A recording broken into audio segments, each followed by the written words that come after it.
Welcome to the PDB Situation Report. I'm Mike Baker, your eyes and ears on the world stage. All right, let's get briefed. First up, what drives the violence of groups like Hamas, Hezbollah, and the Iranian regime? Well, today, we're stepping back a bit from the headlines to look at the ideology behind the militancy with expert insight from Raymond Ibrahim. Later in the show, pressure is mounting on Israel to bring the war in Gaza to an end, as multiple Western nations are now saying that they're planning to formally recognize a Palestinian state in the coming months. We'll be joined by Jonathan Schanzer of the Foundation for Defense of Democracies for more on that. But first, today's Situation Report Spotlight.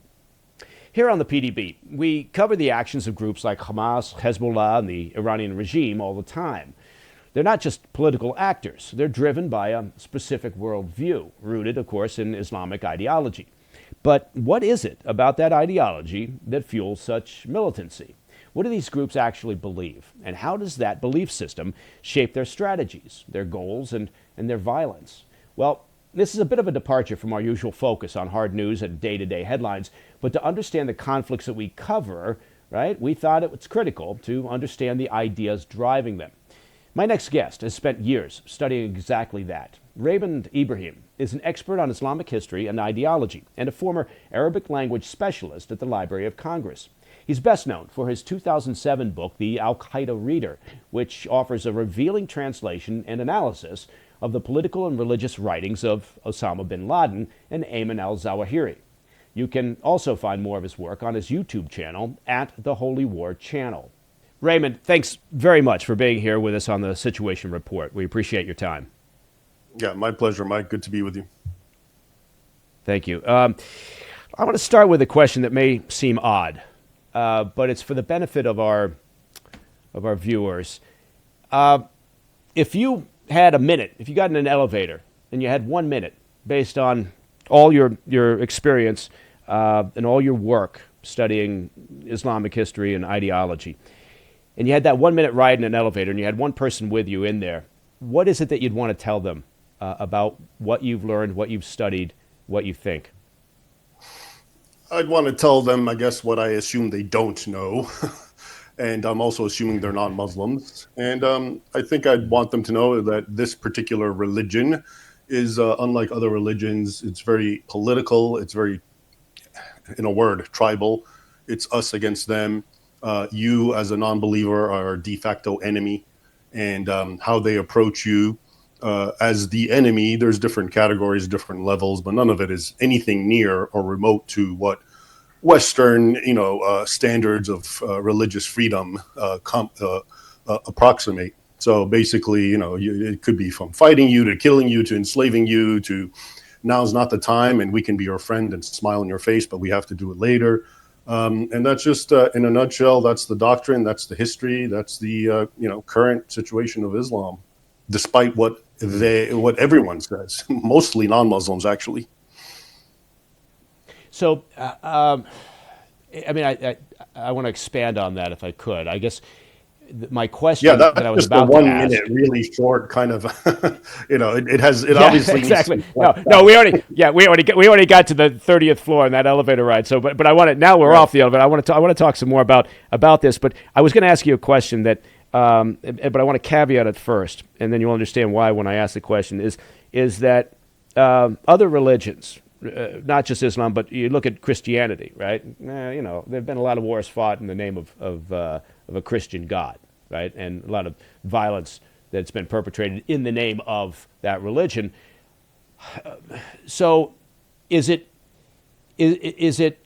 that there is more within Islam, that it's more prone to violence because of its doctrine and beliefs, or you see what I'm saying? I'm struggling to answer to ask the question here. Yeah, I understand. The point you're raising has been raised countless times. That's one of the main responses. I would argue that Christianity, there's been wars in the name of Christianity. And, when you say that, immediately everyone, I think, is thinking of crusades. And we need to actually talk directly about that because that's the opposite case. It was a defensive war. But overall, the ultimate point that I'm trying to say is, I'm not interested if a person today goes and shoots up a mosque and says, I'm doing it for Jesus. What I'm interested in is, can they actually trace it doctrinally and justify it? And the bottom line is, a Christian can't justify it. Muslims can, because Islam, the Prophet, all the jurists, and it's too long to get into the jurisprudence of Islam, but they're all agreed to what I had said, which is that the kafir, the infidel, the non-Muslim, is the de facto enemy who must, one way or another, be fought, subjugated. Okay, it's all over in the Quran. It's all over in their, again, we can get into their technical names, the hadith and the tafsir, etc. So it's all part of the religion. So to me, that's very much different than saying a Buddhist decides to blow himself up and kill people, and he screams Buddha. Yeah, he can do that, but that doesn't. He can't really justify it. And the same with Christianity, whereas Islam abundantly justifies it. And as far as the the Crusades, because I think what you had just said, which is there's been violence and war in the name of Jesus and Christ, yeah, and that's usually the Crusades. But those are so much misunderstood that so much of my life work has become correcting them, so people understand exactly what the Crusades were, which is they were completely defensive. These were defensive wars. So the best you can say is that they accorded with just war theory, which was and should still be a Christian thing, at least in the pre-modern medieval era. Just war was taken for granted. You can always fight if it's in defense. And the Crusaders were actually defending and trying to liberate formerly conquered Christian regions, which is the entire Middle East and the Holy Land, of course, and the persecution of Christians.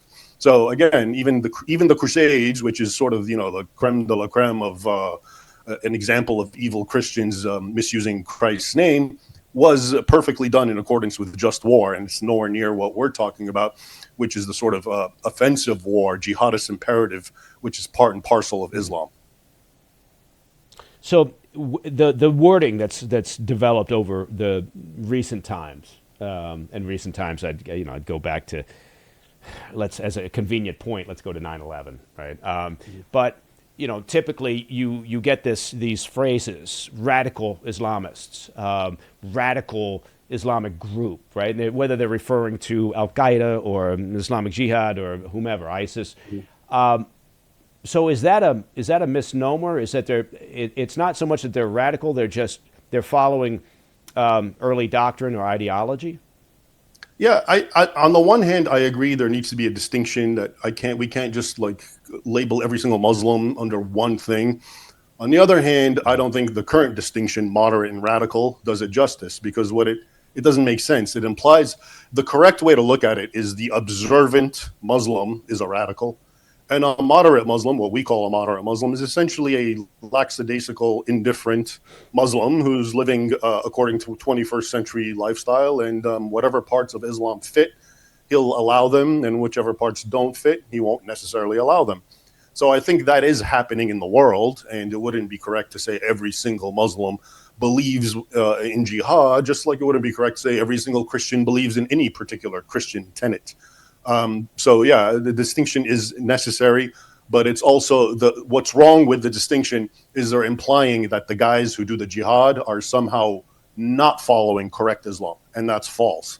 They are following correct doctrinal historic Islam. They're following it more than the moderate Muslim is. More's the pity. But so that's the distinction. Okay, I think that's really interesting, and the point that you make, I think, is probably universally understood, which is that regardless of the religion, you always have the element that's zealous, right? That follows and believes to the core the whatever the doctrine of that religion is, and then you got the majority who pick and choose for convenience purposes, what to do, what to follow, what to believe. I guess I fall in the latter category. Yeah. And the interesting, I think, thing about this is, if I may just end it, because I think you'll like this particular aspect. But when you look at a fundamental Christian, they're the opposite of a Muslim. They're supposed to be kind and turning, friendly and loving, and that's because they're following the scriptures so closely. But when the Muslims follow their scriptures so closely, and most Westerners don't know that, but their scriptures are full of pure intolerance, pure violence, pure what we would call today toxic masculinity, patriarchy, misogyny, all of that is in there. So, if your life is all about trying to emulate what's written, the way, let's say, a Christian is trying to follow the Bible, it's ironic because you're going to have antithetical results, which reflect the antithetical nature of the two scriptures. So let me ask you this. This would, again, sound like a simplistic question. I realize that. But if you have an observant Muslim, as you call him, at his core, and this is, again, maybe too simplistic, at his core, what does he believe? Well, if you want to at least call yourself a Muslim, they're supposed to believe what's called the five pillars of Islam, and these are like the most basic fundamental beliefs. One is, of course, that there's only one God and Muhammad is his prophet, meaning that whatever revelation Muhammad gave, that's what we follow, which is the Quran, the Hadith, the Sirah, etc. And then there's the prayer. You have to pray 5 times. There's the fasting. There's zakat, which they translate as alms. And here's another perfect example. So the zakat. And there's pilgrimaging to Mecca. But the zakat, just to give you an idea, it's supposed to be alms. That's how if you speak to someone and they translate it to you, they'll tell you, look at the good side of Islam. They give charity, which is true. But most people don't know that actually, according to Islamic law, this charity can never go to a non-Muslim. Again, underscoring that the non-Muslim is the enemy. Why would I give him money? Unless it's in the context of trying to cajole him and win him over to Islam. Then you can sort of, give money and make contributions. But again, so I'm just showing you how even this one aspect that people think is a good aspect itself is reflective of the intolerance and divisiveness that I was mentioning in Islam. Okay, no, that's actually fascinating. Raymond, a long list of additional questions, but we have to take a quick break. So if you could stay right where you are, we'll be right back shortly with Raymond Ibrahim and more of the PDB Situation Report. Don't move.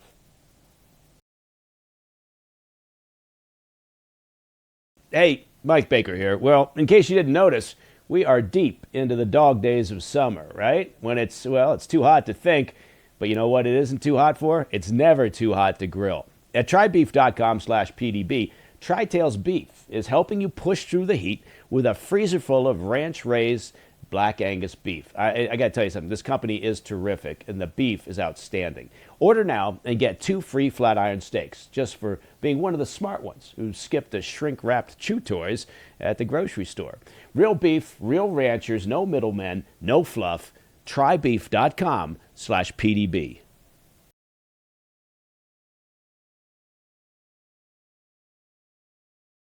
Welcome back to the PDB Situation Report. And joining me once again is Raymond Ibrahim. You can find more of his work at the Holy War channel. That's on YouTube. Raymond, thank you very much for sticking around. I want to pick up our conversation. And again, this probably is a very open-ended question with a lot of running room here. But the progressive left, right, seems, maybe I'm going to phrase this wrong, but seems enamored with Islam. Right? And I mean, I've had conversations with a variety of fairly hard left liberals, and they espouse this idea that Islam is the religion of peace, and they're very they just seem unaware, perhaps, of the actual doctrine. And in particular, I suppose you could look at recent protests over Israel's actions in Gaza. And I actually walked through a protest in New York at one point, and there was a Queers for Palestine sign that was being held up. And I thought, well, that's an unusual thought. What is it about? Is it just a clever disinformation campaign on the part of some in the Muslim community? No, actually, I would say the Muslim community is by and large very vocal and upfront about its beliefs. Of course, you have the ones who are engaged in what's known in Arabic as taqiyya, which is basically diplomatic outreach, if you want to call it that way, that conceals their true intent. But I'll give you a perfect example. Somewhere in it's called Hamtramck, I think, Michigan. And it's now got the city. It has more Muslims, more than 50% of the population is Muslim. Okay, and apparently the left, as you call them, were very supportive of the immigrant Muslim incoming community, and they, always catered to them in any way, shape, or form. And then once the city council became Muslim majority, they canceled all the homosexual stuff, the so-called pride stuff. And the left felt betrayed. And they even, oh, we helped you out. How could you do this to us? So there's definitely that dynamic always at work, which is you have foolish leftists doing whatever they can to empower this particular creed that actually hates them and very openly says it hates them. And when they come to power, it shows it hates them. Okay, so I think ultimately this, what we call the left is why they do this or why they would cater to Islam. It's more a reflection of the old maxim, the enemy of my enemy is my friend, and they just ultimately hate Western civilization. They hate Christianity. They hate morality. So they're going to try to buttress it with anything they can. And why not? Why not all of that's original enemy, which is Islam, from a historic point of view? So I think that's really what's going on here. They just to spite everything that's traditional or Christian or moral. We are going to help the Muslims that everyone hates because they're Islamophobes, etc. Okay, but as you say, gays for Palestine. Are they not aware that according to Islamic law, Muslim homosexuals get stoned? That's why they throw them off the roof, because that's an approximation of stoning, because you fall on the pavement and you die by the stone. That's the logic. It's based on the Sodom and Gomorrah idea. So yeah, but I mean, I have to also get this off my chest. I hate the word the left. Because it really legitimizes something that should not be legitimized. When we say left, we have in our mind some constructs: right, middle, left. Middle is supposedly objective, right is conservative, left is liberal. But what we're talking about now is pure insanity. Okay, the left is for example, says there's no genders, or there's 1,000 genders. That sort of thing should not be given respectability by being called left, because it actually puts it on a political spectrum. It needs to be called for what it is: insanity, stupidity, or even worse. And so I think once we do that, because there's also a war on words, and when we use these words, we actually legitimize and play their game, even inadvertently. So I think we should also be cognizant of how we start labeling things. I take your point. And I've never, I guess I've fallen into that trap. A lot of people have. I use it too all the time. I know. I mean, what else? Yeah, what else am I going to say? That's the only word people use. Yeah, well, that's the problem. Yeah, it's convenient. Yeah. It moves the conversation along because people understand the phrasing, I suppose. But let me ask you about this: the concept of expansion, the concept of recruitment, of proselytizing, of converting. Is that baked into the ideology? I mean, so and to what degree is that an element of, if you look at Europe, for example, I'm a dual British citizen, U.S. citizen, and in London, for example, there's a fair amount of back and forth right now over the degree to which their open policies over the years have created an atmosphere, right, where London, in the words of a lot of people, London's not London anymore, or the UK is not the UK, or France, or whatever. But and so that's led to sort of this leads to the concept of, well, but it's part and parcel of the plan. They're slowly taking over. I mean, how do you address that? Well, okay, so it's actually a good question. So jihad, which is again a doctrinal aspect of Islam, which is jihad isn't about forcibly converting people. It's about gaining governance all around the world and enforcing Islamic law. And then within that, you can, for example, if you're a people of the book, if you're a Christian or a Jew, you can keep your religion, but you have to pay tribute, and essentially you become a second-class citizen. Okay, so you lose a lot of your rights. Okay. And if you're a pagan or you just get butchered or convert. That's the classic understanding of Islam. But within that whole view, there's different forms of jihad. So remember, the word jihad, a lot of apologists will tell you, it doesn't mean holy war. It means to strive, to struggle. And they're correct. That is the Arabic meaning of the word. But in a way that actually really makes it worse, because it shows you, it underscores again how multi-tentacled the idea of jihad is. It's not just limited to warfare, even though that has been its primary expression historically. So there are categories of jihad. There's the jihad of the tongue, jihad of the pen. This is propaganda, lying, or pen. So you're propagandizing on behalf of Islam to help empower Islam vis-a-vis the non-Muslim. Let's say Europe. There's jihad of the money, which means you contribute, you pay money to the propaganda campaign, to the jihad groups. You're a rich Saudi. You don't have to actually engage in it, but you contribute. And there's also, a little known, the baby jihad or the demographic jihad. And this is the idea of impregnating women, especially Muslim women, and having as many babies as possible and literally outbreeding the infidels. And that's what's happening, especially in Europe. And Muslims have said this multiple times. They boast about it all the time, going back decades. Muammar Gaddafi of Libya once talked about how that's going to happen in Europe, and lo and behold, it is happening. You have all these major capitals.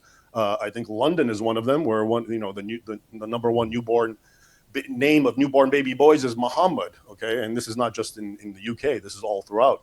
So it's not all about converting. But of course, Muslims will try to convert you as well, and there's brownie points in it for them. But it's about gaining power. And in fact, historically, it was better for the caliphates if people did not convert, because then they can milk them for tribute and more tax. So there was actually, they didn't want people to convert. It was a way to get off of paying the tribute. So ultimately, it's just about gaining power one way or another, through force, through fraud, through babies, and demographic, overwhelming demographic boom. Yeah, all of that is at work. Mm-hmm. I'm curious, because you're very straightforward about talking about all of this. How has the response over the years been? Have you noticed a shift in the way people react to your discussions, your explanations, your writings? Yeah, I think definitely, for sure, especially with my last books that deal with history, because history is so powerful and there's so much fake history, and history is often the first premise for the conclusions that we have about the modern era. And so much of what people think about today, when you go back in especially vis-a-vis Islam, Europe and Islam, it's the exact opposite. You find out that it was actually Muslims persecuting and conquering and killing Christians, including in Europe, for centuries. So I think when people see that, how it went on, then things start making sense. The today makes actually sense when you see jihadists acting the way they are. But I would say, despite anything I or anyone says or what the masses believe, which is all good, the machinery just continues nonstop. And I just made I made a video and I wrote an article just to give you an idea about what's happening to the Druze in Syria, right? And it's basically under the new Syrian president, who's a jihadist, who's an Al-Qaeda member formerly. And lo and behold, the religious minority are being attacked and butchered and slaughtered and raped and burned alive, okay, the Druze, over the last couple of weeks. And to me, though, it's kind of like, well, how is this news? This is not news. This is, you take jihadists and you empower them and you throw them amongst minorities. This is what happens. This is ISIS with the Yazidis precisely a decade ago. And, and at the time, Donald Trump used to accuse Obama, rightfully so, of being the founder of ISIS. That's actually what Trump multiple times referred to Obama. And I'm wondering, well, what are you the founder of, Donald Trump? Because you just said that guy, Ahmed al-Sharaa, the new president, the Al-Qaeda guy of Syria, he said he's a great guy. He shook hands with him. He's easing sanctions with him, patting him on the shoulder. And this guy is committing a genocide. So to me, it's just become very tiresome. It's the same mechanism. The U.S., the West helps jihadists. They end up killing everyone, and then they turn around and bite the hand that fed them and attack the U.S. And we're supposed to offer analysis about this every other year when it keeps happening nonstop. So to me, frankly, it's getting sickening. So yeah, I think a lot of the people, their eyes are opening, but the leaders and the powers that be are just they're staying the course no matter what. Why, and I want to be mindful of time here, but to pick up on your point, why do you think that is? Why, when you say the leaders of the Western nations help jihadists, why? I try to, simplify things. And to me, it's either sheer naivety and stupidity and whatever, or it's something diabolical. I'm pretty confident it's the latter at this point, because you can't be that naive and that stupid year in and year out, decade after decade. This goes back to Ronald Reagan, when he was helping the Mujahideen, Al-Qaeda. against Russia in Afghanistan. They came back and attacked us in 9/11. So it's just, it is what it is. I think they have their plan for the Middle East, and it involves using Islamic terrorists to get the dirty job done, is what I think. That's fascinating. Yeah. And that gives me a whole nother line of questioning, but we are out of time. Raymond, I Good. hope you'll come back when we call you again. I've enjoyed this conversation very much. Yeah. I'm So kidding. thank you very I'll be much. happy to come back. Yeah. That would be great. And again, you can find more of Raymond Ibrahim's work at his YouTube channel. That's at the Holy War channel. Raymond, thank you very much for being here on the Situation Report. My pleasure. Thanks, Mike. Take care. Well, several Western nations are threatening to recognize a Palestinian state, and they're putting the squeeze on Israel to accept a ceasefire. We'll be joined by Jonathan Schanzer from the Foundation for the Defense of Democracies to unpack what all that means. Stay with us. Hey, Mike Baker here. Well, now look, we've seen major changes, right, coming out of Washington lately, and there's a lot going on around the world, by the way.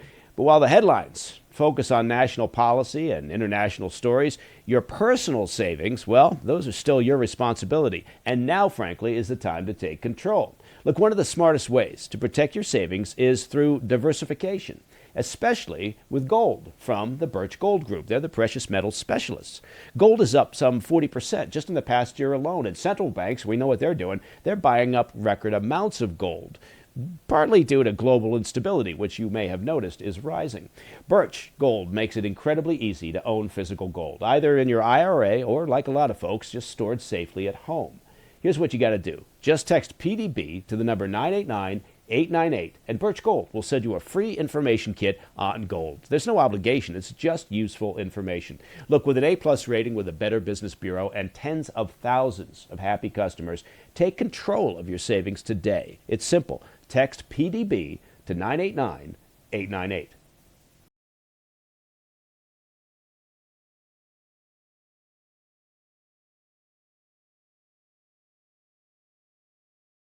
Welcome back to the PDB Situation Report. Now, pressure is mounting on Israel, with several Western nations, including France, Canada, and Malta, don't forget Malta, announcing plans to officially recognize a Palestinian state. And the UK, the United Kingdom, may follow suit as early as September during the UN General Assembly if Israel refuses to accept a ceasefire. It's a coordinated push, it seems, that could reshape the international landscape. And it comes as outrage over Israel's military campaign in Gaza continues to grow, with critics accusing the Jewish state of committing genocide. To help us break this down, we're joined by Jonathan Schanzer. He's the executive director of the Foundation for the Defense of Democracies. Jonathan, thanks very much for being here on the PDB Situation Report. My pleasure. So let's start from the 30,000-foot level on this. What do you, and this is a very open-ended question, and I apologize, but there's a lot of running room here. What do you make of this move now? First France, and the UK weighs in, now Canada. We've got the Arab League making their declaration. What do you make of all this? Look, I think it's a lot of rearranging deck chairs on the Titanic when you cut through all the noise. I mean, first of all, let's just understand that recognizing a Palestinian state isn't going to help anything in the Gaza Strip right now. The Palestinian Authority is the governing body right now in the West Bank, and that's essentially who they're talking about recognizing. This is an entity that is run by 89-year-old Mahmoud Abbas, who's been in power now since 2005. This guy is an autocrat, corrupt, has wasted hundreds of millions of dollars, maybe billions of dollars of assistance. This is not the answer for stability in the region. Declaring a state, empowering the Palestinians to have a state when they're not ready, is a recipe for more unrest, for more instability, and I just don't see how any of this helps right now. Now, that all said, I think that there is a moment if the international community wanted to come together and say, look, we are rejecting Hamas. We are calling on Hamas to leave the Gaza Strip entirely, right? We are asking them, we're demanding of them to return all the hostages and to end this crisis. And when that happens, we are committed to rebuilding the Gaza Strip and to finding a government that works and maybe even recognizing it. But right now, they're putting the cart before the horse. They've skipped all the way to the end here by recognizing a state that doesn't exist and that doesn't function, and they haven't solved for the problem of Hamas.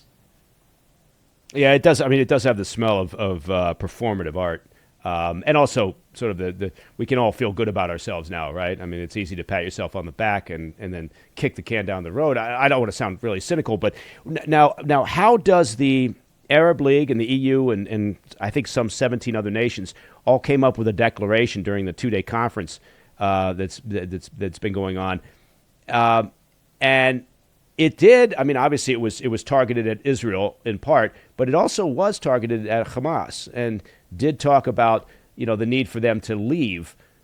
Do you give that any credibility?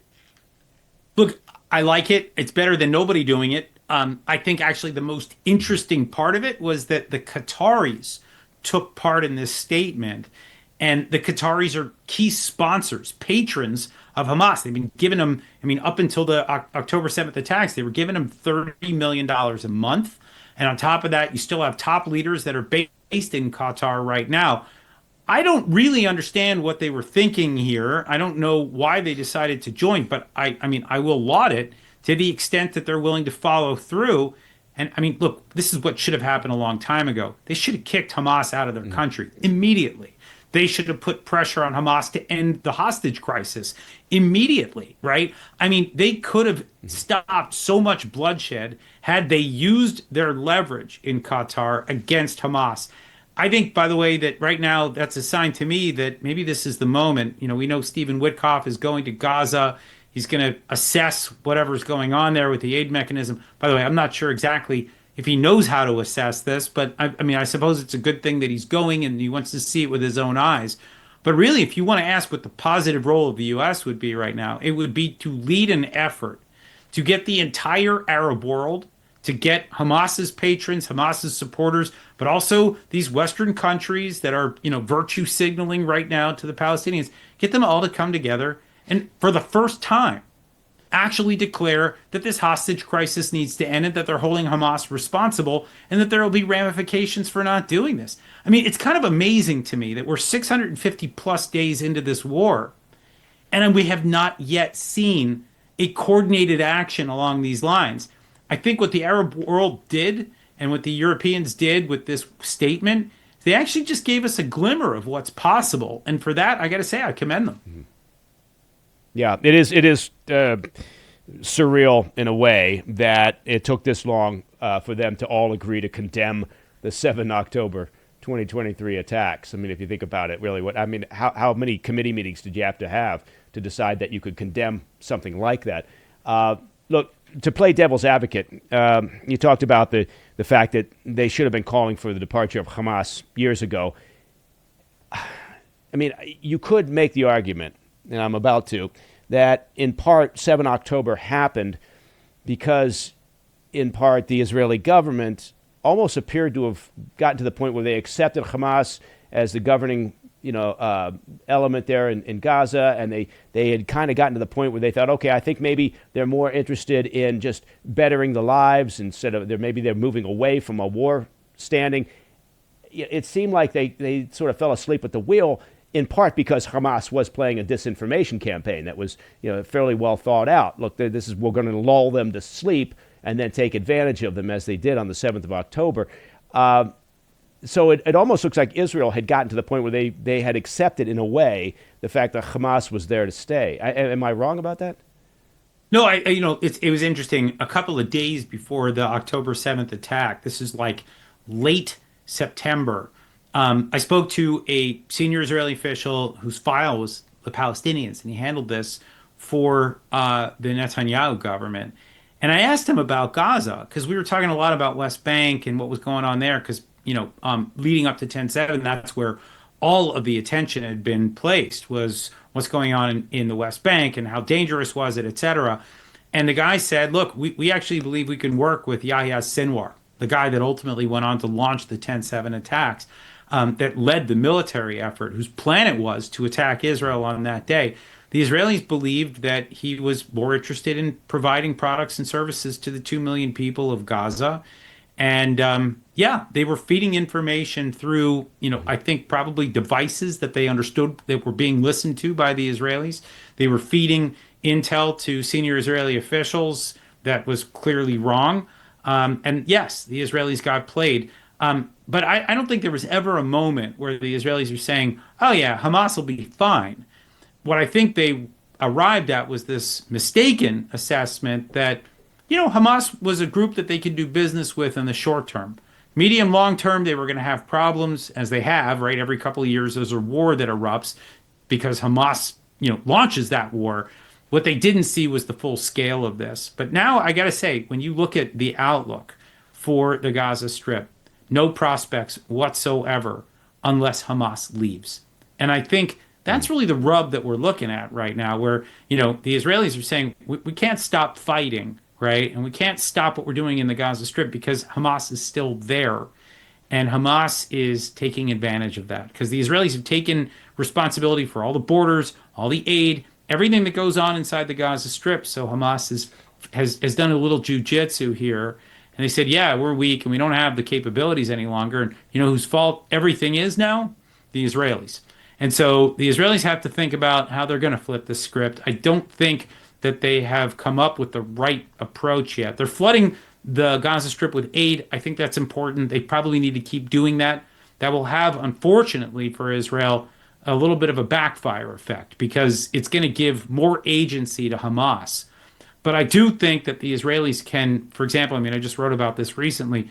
They can declare that, look, aid's going to come in, but not 1 ounce of reconstruction material will come until Hamas relinquishes all the hostages and hands over all its weapons and its top leaders leave the Gaza Strip. That's still something that Israel can ask for, and that would change that leverage once again.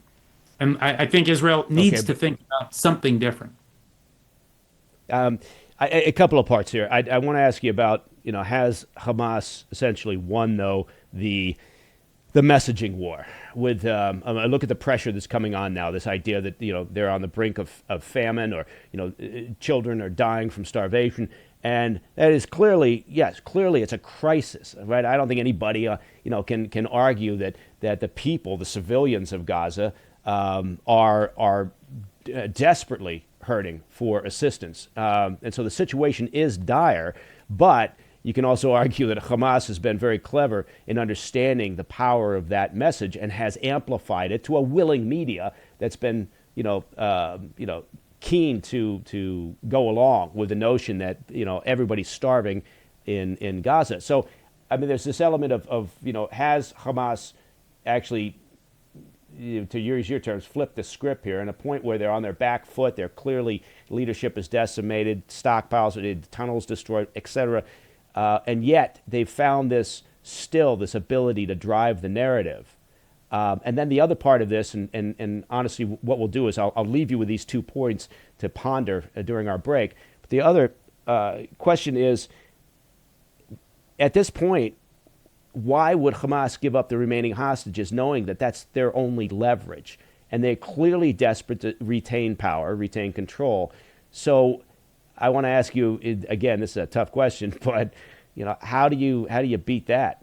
But first, Jonathan Schanzer, if you'll stick around, I will be right back with more of the PDB Situation Report. And Jonathan Schanzer from the Foundation for the Defense of Democracies. Don't go anywhere.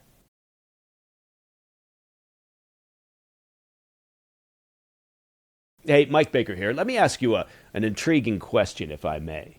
What if you could delay your next 2 mortgage payments, right? Think about it. Imagine putting those 2 payments in your pocket and finally getting a little breathing room. Well, it is possible when you call American Financing today.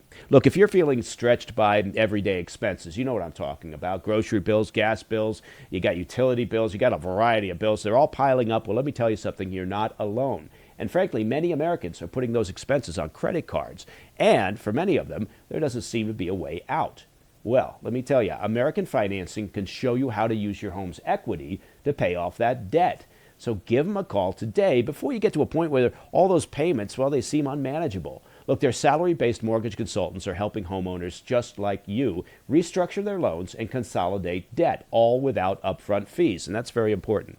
And their customers are saving an average of some $800 a month. Now, I'm not a rocket scientist, but I think that's something like a $10,000 raise. It's fast, it's simple, and it could save your budget. Look, call now before it's too late. The number 866-885-1881. Again, the number 866-885-1881. Or just visit americanfinancing.net/PDB.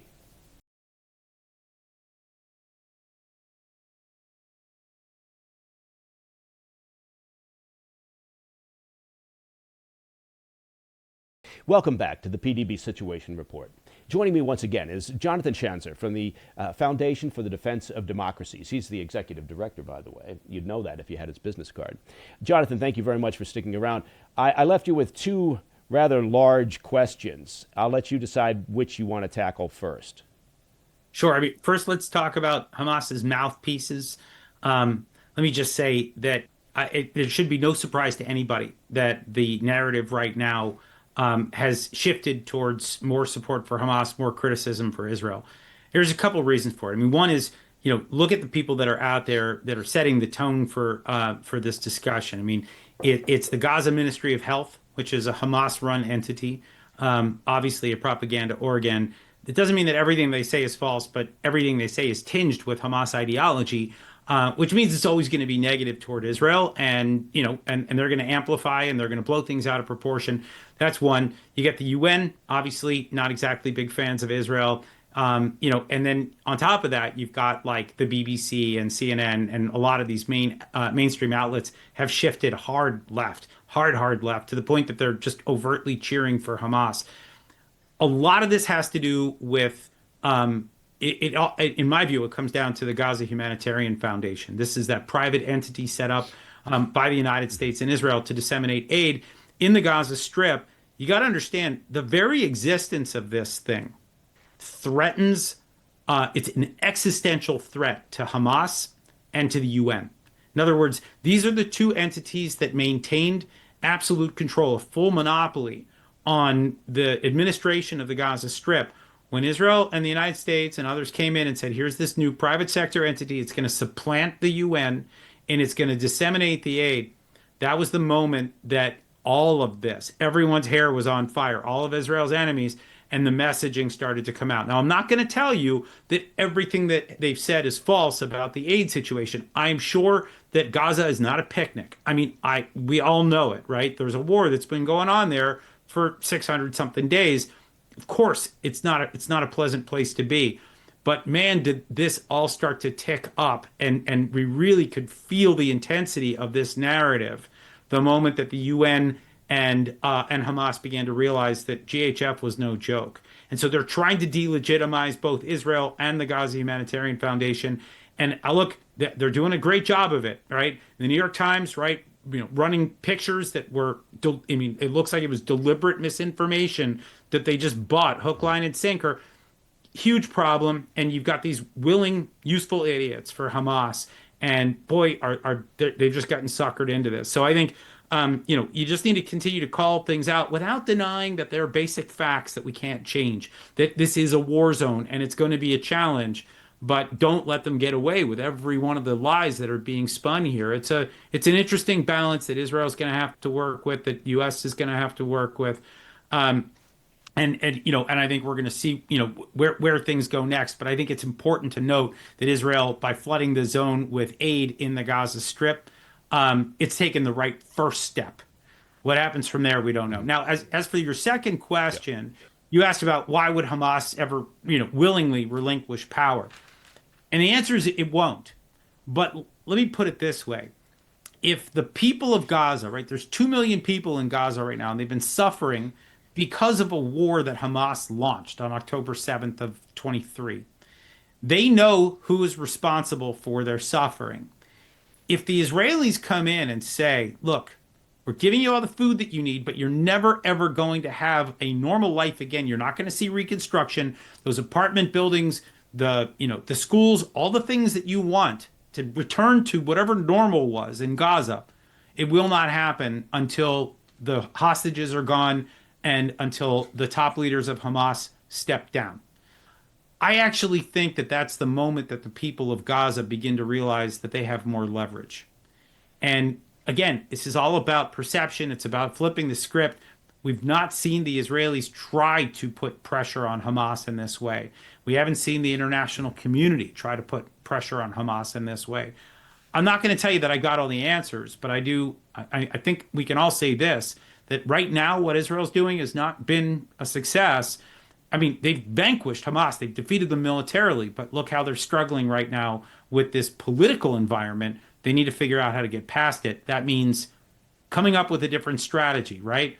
As they always say, every strategy sounds great until you make contact with the enemy. It's amazing that the strategy lasted this long and it's worked, but now it's not. So what's Israel's next move? We'll find out.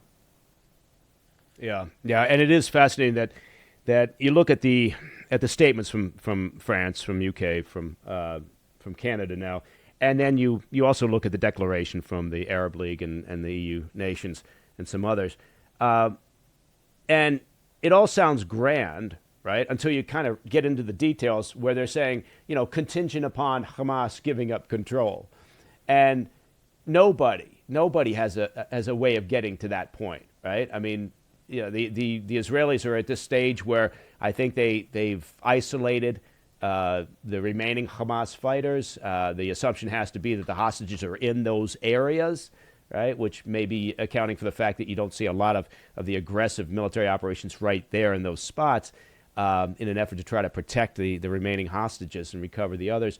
But it's one of those points where if you take this to its logical conclusion, there's no solution, right? There's no okay, so how then are you going to do this? It's nice that you've made these declarations. It's nice that everybody can pat themselves on the back, but the reality is a lot more difficult. And I think that's what the U.S. and Israel are trying to say. The problem is that this narrative that's built and has been very successful and seems to be gaining steam, that that's it. You have to finish now. And so you've got two scenarios. Either the international community continues to grow for this demand that you have a ceasefire, which leaves Hamas in place, or you don't, and you continue to this effort that doesn't seem to have a solution. I like what you're saying about in terms of, but that requires then the people of Gaza to rise up, right, in a way. I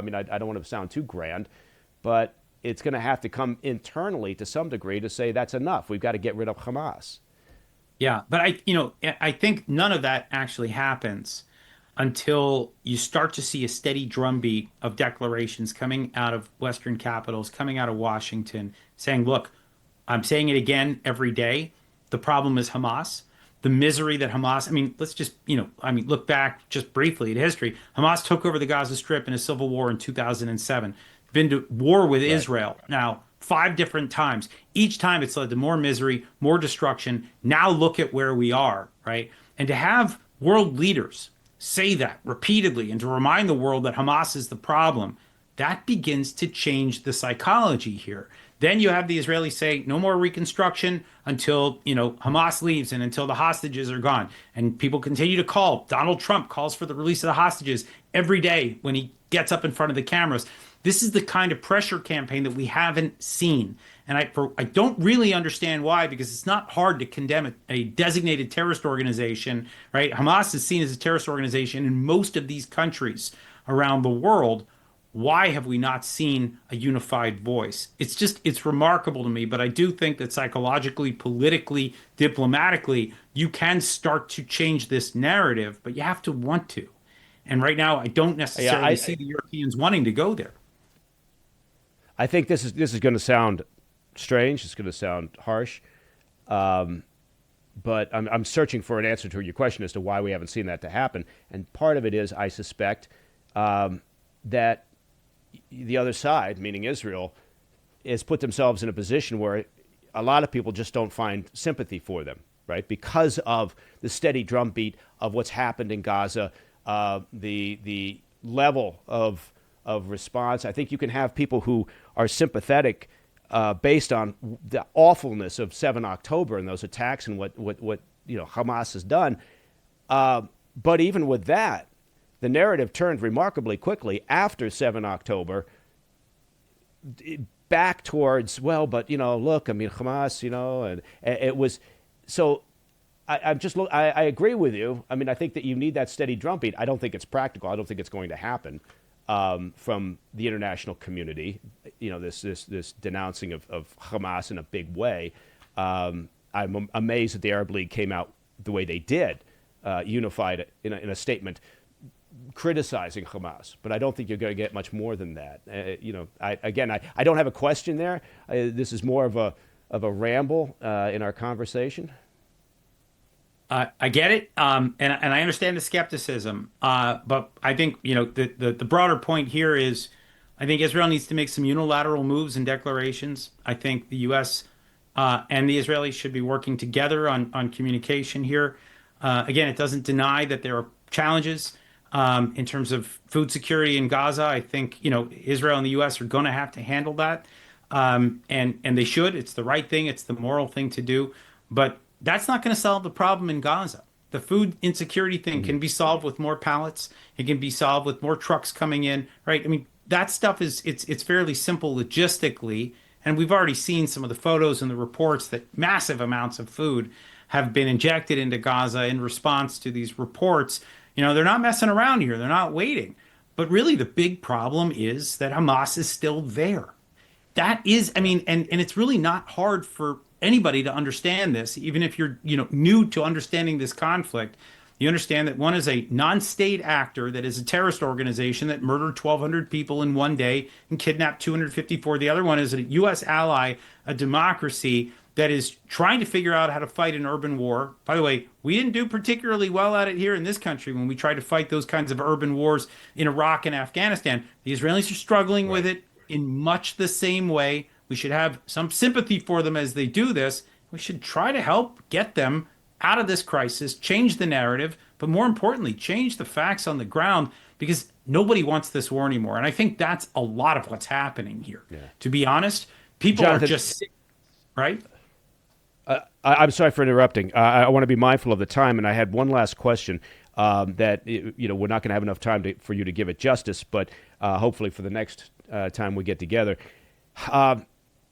Netanyahu, Prime Minister Netanyahu, came out with a proposal just in the past couple of days that he presented to his cabinet, and I wanted to get your take on it in sort of a short period of time we have left, where he talked about a proposal for annexing parts of Gaza, and much like they did with the Golan Heights, East Jerusalem, this idea that they just, okay, we have it militarily, now let's just by de facto take it over and annex these portions, whether it's the buffer zone or other areas. Do you think, from your perspective, do you think that's basically him just playing politics internally and placating the more hard right members of his cabinet, or do you think that they would actually be serious in considering something like that? Yeah, look, I think it's absolutely it's signaling to his cabinet, to some of the right-wing politicians in Israel that really want to hold on to the Gaza Strip. They see it as an inextricable part of Israel for some reason or another. Let me just say, as a guy who's been to Gaza, nobody actually wants to be there. I don't think that any of these Israelis really are serious about going back. Maybe there's some settlers that would be curious about it, but I got to tell you, Bibi needs to learn the rule of holes. When you're in one, stop digging. So right now, with all of this negative press that's going on about Israel, the last thing that he needs to do is to talk about annexation. What he needs to do is talk about getting enough food into the Gaza Strip and then figuring out how to beat Hamas. Then he can talk about the day after. But I saw that as an unforced error on the part of Netanyahu. Okay, very interesting. Jonathan, thank you very much for all your insight, your expertise. I hope that you'll come back when we call you again. Because, again, being a pessimist and a cynic, I think this problem is going to be raging for a while. Jonathan Schanzer, the Foundation for the Defense of Democracies, thank you, as always, for stopping by. Thank you. Well, that's all the time that we have for this week's PDB Situation Report. God, what a mess, right? I mean, you think about how complex that problem is. Anyway, if you have any questions or comments, please reach out to me at pdb at thefirsttv.com. Look, every month, you know what happens. Our amazing team at the PDB, we even allow the interns at the conference table. Everybody gathers around. We empty out the mail bags from the previous month of all your questions and your comments. We select a bunch of them, and we smush them into an episode that we call Ask Me Anything. The next one is coming out here probably in the next 24 hours, so keep an eye out for that.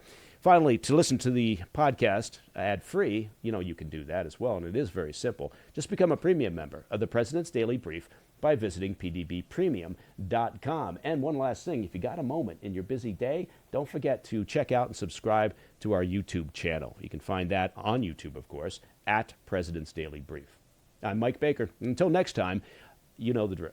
Stay informed, stay safe, stay cool.